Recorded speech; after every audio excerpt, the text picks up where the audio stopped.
ఈ వారంలో supreme court TET గురించి టీచర్లకు టెట్ అంటే మనకు తెలుసు, టీచర్ ఎలిజిబిలిటీ టెస్ట్. దాని గురించి supreme court bench justice Dipankar Gupta, justice Manmohan ఒక తీర్పు చెప్పారు. ఆ తీర్పు సారాంశం ఏంటంటే 2010కి ముందే నియమించబడినటువంటి టీచర్లు దేశవ్యాప్తంగా, అంటే సుమారు 25 లక్షల మంది ఉన్నారు, వాళ్ళు టీచర్లు తప్పనిసరిగా టెట్ క్వాలిఫై కావాల్సిందే.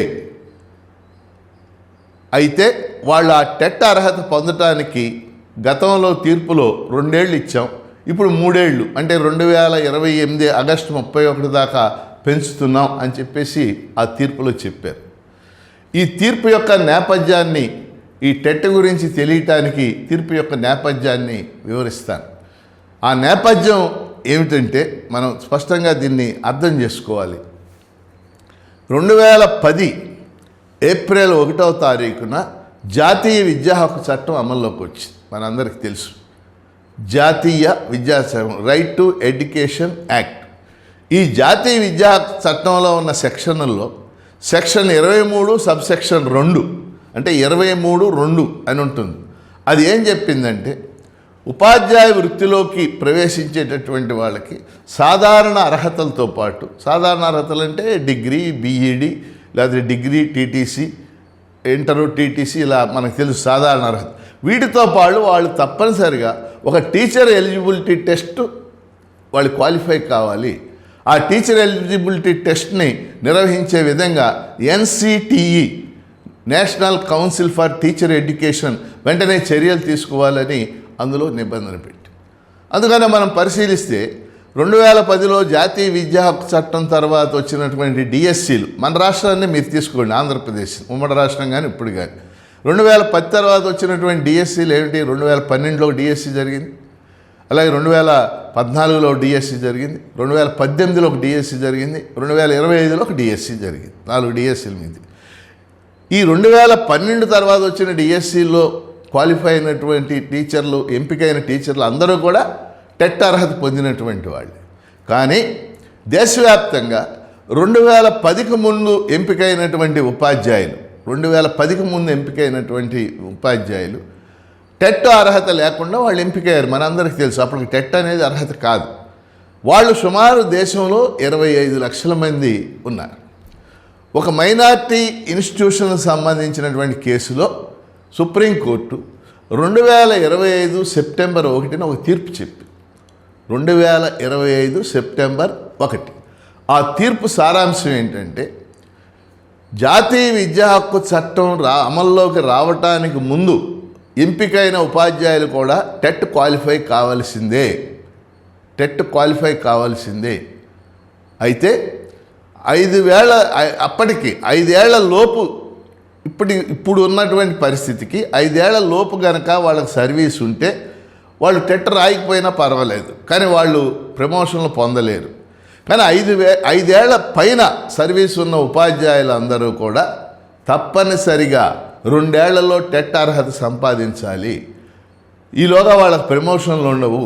అలాగే వాళ్ళు అవసరమైతే వాళ్ళు ఉద్యోగం నుంచి తొలగించబడతారు ఈ అర్హత పొందబోతే అని తీర్పు చెప్పి, చాలా, నా దృష్టిలో అయితే అది చాలా దారుణమైనటువంటి తీర్పు. ఎందుకని దారుణమైన తీర్పు అంటున్నానంటే, అది ప్రాస్పెక్టివ్గా అమలు చేయాలి ఆ జడ్జిమెంట్.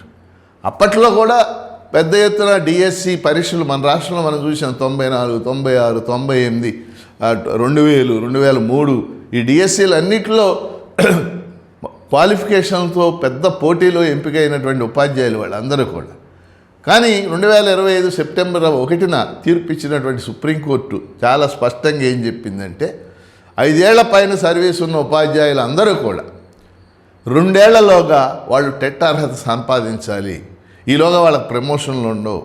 అర్హత సంపాదించకపోతే వాళ్ళు ఉద్యోగాల నుంచి తొలగించబడతారు అనేటటువంటి దారుణమైన తీర్పు ఇచ్చింది. ఈ తీర్పు ఇవ్వగానే అనేక ఆందోళనలు జరిగినాయి. ఆందోళనలో కొన్ని చోట్ల నేను కూడా పాల్గొన్నాను. అలాగే ఉపాధ్యాయ సంఘాల ఆధ్వర్యంలో ఢిల్లీలో జంతర్ మంతర్ దగ్గర ఓ పెద్ద ఆందోళన జరిగింది. అంతేకాకుండా ఒక 69 ఉపాధ్యాయ సంఘాలు, ఎస్టీఎఫ్ఐ లాంటి సంఘాలు, అంటే యూటీఎఫ్ కూడా ఎస్టీఎఫ్ఐలో ఒక భాగంగా ఉంటుంది, మనందరికి కూడా తెలుసు. ఇంకా అనేక సంఘాలు ఏపీటీఎఫ్తో రిలేటెడ్గా ఉండే సంఘాలు, ఎస్టీతో రిలేటెడ్గా ఉండే సంఘాలు, ఈ సంఘాలన్నీ కూడా దాదాపు 69 ఉపాధ్యాయ సంఘాలు సుప్రీంకోర్టులో ఆ తీర్పు మీద రివ్యూ పిటిషన్ వేసింది. రివ్యూ పిటిషన్ అంటే మీ తీర్పును ఒకసారి సమీక్ష చేయండి. కొన్ని రాష్ట్ర ప్రభుత్వాలు కూడా రివ్యూ పిటిషన్ వేసే సంగతి మనందరికీ తెలిసింది. ఆ రివ్యూ పిటిషన్ని విచారించి ఈ వారం సుప్రీంకోర్టు న్యాయమూర్తులు దీపాంకర్ దత్తా, మన్మోహన్ ఇద్దరు కూడా తీర్పు చెప్పారు. ఆ తీర్పు సారాంశం ఏంటంటే, ఆ తీర్పు ఇంతకు ముందు ఇచ్చిన తీర్పు ఏదైతే ఉందో అది కొనసాగుద్ది. అయితే అప్పుడు 2 ఏళ్లలోగా అంటే 2027 ఆగస్టు 31లోగా టెట్ క్వాలిఫై కావాలని అప్పుడు చెప్పాం. కానీ ఇప్పుడు 2028 ఆగస్టు 31లోగా ఈ ఉపాధ్యాయులు ఎవరైతే టెట్ అర్హత లేదో వాళ్ళందరూ కూడా టెట్ క్వాలిఫై కావాలని నిన్నటి తీర్పు సారాంశం. కాబట్టి ఇప్పుడు ఏమిటి మనం ఉపాధ్యాయుల ముందు ఉన్నటువంటి మార్గాలు ఏమిటి? మొదటి మార్గం,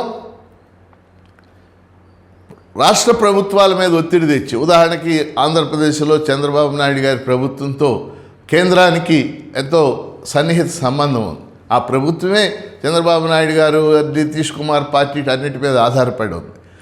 ఈ ప్రభుత్వాల ద్వారా కేంద్రం మీద ఒత్తిడి తెచ్చి సుప్రీంకోర్టు తీర్పుతో సంబంధం లేకుండా జాతీయ విద్యా చట్టంలో సెక్షన్ 23(2) సవరణ చేయవచ్చు.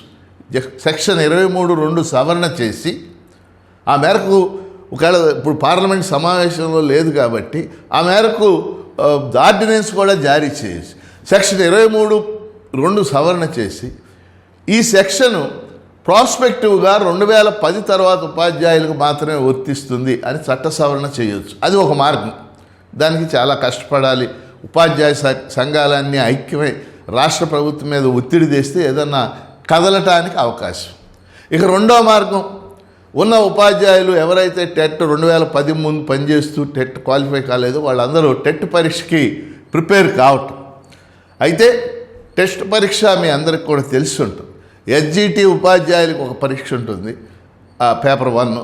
అలాగే స్కూల్ అసిస్టెంట్ ఉపాధ్యాయులకు ఒక పేపర్ ఉంటుంది, పేపర్ 2. మనందరికి తెలిసిన విషయాలే. ఆ టెట్ పరీక్షకు సంబంధించి తప్పనిసరిగా అర్హతా మార్కులు పొందాలి. అర్హతా మార్కులు అంటే 150 మార్కులకి పరీక్ష జరుగుద్ది. ఈ 150 మార్కులకి ఓసీలకైతే 90 మార్కులు, బీసీలకైతే 75 మార్కులు, ఎస్సీ ఎస్టీలకి లేక వికలాంగులకైతే 60 మార్కులు. అంటే 150కి 90 మార్కులు ఓసీలకి, 75 మార్కులు బీసీలకి, ఎస్సీ ఎస్టీలు లేక వికలాంగులు ఇటువంటి వాళ్ళకైతే 60 మార్కులు వస్తేనే టెట్లో క్వాలిఫై అయినట్టు లెక్క. సో ఇక్కడ క్వాలిఫైయింగే కాబట్టి మనం ఈ పరీక్ష రాసుకునేటటువంటి పద్ధతి కూడా ఒకటి ఆలోచన చేయొచ్చు. అయితే ప్రభుత్వానికి కొన్ని డిమాండ్లు చేయొచ్చు మనం. ఒకటి, పనిచేస్తున్న ఉపాధ్యాయుల కోసమే ప్రత్యేకంగా ఒక టెట్ నిర్వహించటం, ఆ టెట్లో క్వాలిఫైయింగ్ మార్కులు తగ్గించటం. అంటే ఇప్పుడు క్వాలిఫైయింగ్ మార్కులు 90 అలా ఉన్నాయి కదా, వాటిని తగ్గించేటటువంటి మార్గం ఒకటి చేయొచ్చు. కాబట్టి దీనికోసం ఉపాధ్యాయ సంఘాలు ప్రత్యేకంగా వాళ్ళు, నా సలహా అయితే ఏంటంటే ఉపాధ్యాయ సంఘాలు మన అందరికీ తెలుసు, ఈ రాష్ట్రంలో 180,000 మంది ఉపాధ్యాయులు పనిచేస్తున్నారు. అనేక సంఘాలు పనిచేస్తూ ఉన్నాయి. సంఘాలు ఫ్యాప్టో కానీ వీళ్ళు చొరవ తీసుకుని మనం ఏం చేయాలి, ప్రభుత్వం మీద ఒత్తిడి ఎలా తేవాలి, ఒకవేళ పరీక్ష రాయాల్సి వస్తే దానికి సంబంధించినటువంటి డిమాండ్లు ఏం పెట్టాలి ఆలోచన చేయాల్సి ఉంది.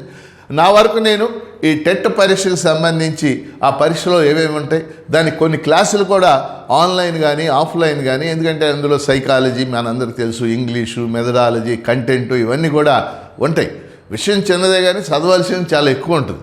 కాబట్టి వాటికి సంబంధించి ఆఫ్లైన్ ఆన్లైన్ క్లాసులు నిర్వహించడానికి కూడా మనం అంటే ఒకటి, అసలు చట్టంలోనే సవరణ చేసే విధంగా ఒత్తిడి తేవటం అదొక మార్గం.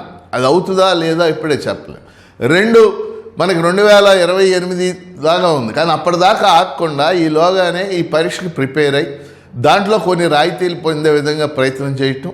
అదేవిధంగా ఈ పరీక్షకు సంబంధించి ప్రిపరేషన్కి సంబంధించి చాలా హెవీ సిలబస్ ఉంటుంది. మీలో కొంతమందికి ఇప్పటికే టెట్ సిలబస్ సోషల్ మీడియాలో అనేక మంది ఉపాధ్యాయులు పెడతా ఉన్నారు. ఆ సిలబస్కి ఎలా ప్రిపేర్ అవ్వాలి, నా వంతు కృషిగా నేను ఉపాధ్యాయులకి కొన్ని సైకాలజీ ఇటువంటి ఇంగ్లీషు ఇలాంటి వాటికి సంబంధించి కొన్ని ఆఫ్లైన్ క్లాసులు కొన్ని ఆన్లైన్ క్లాసులు నిర్వహించడానికి అలాగే ప్రత్యేకించి K S Lakshmanarao YouTube peoples channel ద్వారా కొన్ని క్లాసులు నిర్వహించడానికి ప్రయత్నం చేస్తానని చెప్పేసి తెలియచేస్తూ మరి ఉపాధ్యాయులు టెన్షన్ పడవద్దు. ఎందుకంటే నాకు చాలామంది ఫోన్లు చేస్తున్నారు, సరే క్వాలిఫై కాకపోతే ఎట్లా అనేటటువంటి ఆందోళనలో చాలామంది ఉపాధ్యాయులు ఉన్నారు. దయచేసి ఎవరు కూడా ఆందోళన పడవద్దు. దానికి సంబంధించి ఎలా సరళతరంగా దాన్ని చేయొచ్చు ఇవన్నీ మన ఉపాధ్యాయ సంఘాలు ఆలోచిస్తే ఆలోచించే విధంగా మనం కూడా మాట్లాడదామని తెలియచేస్తూ కేఎస్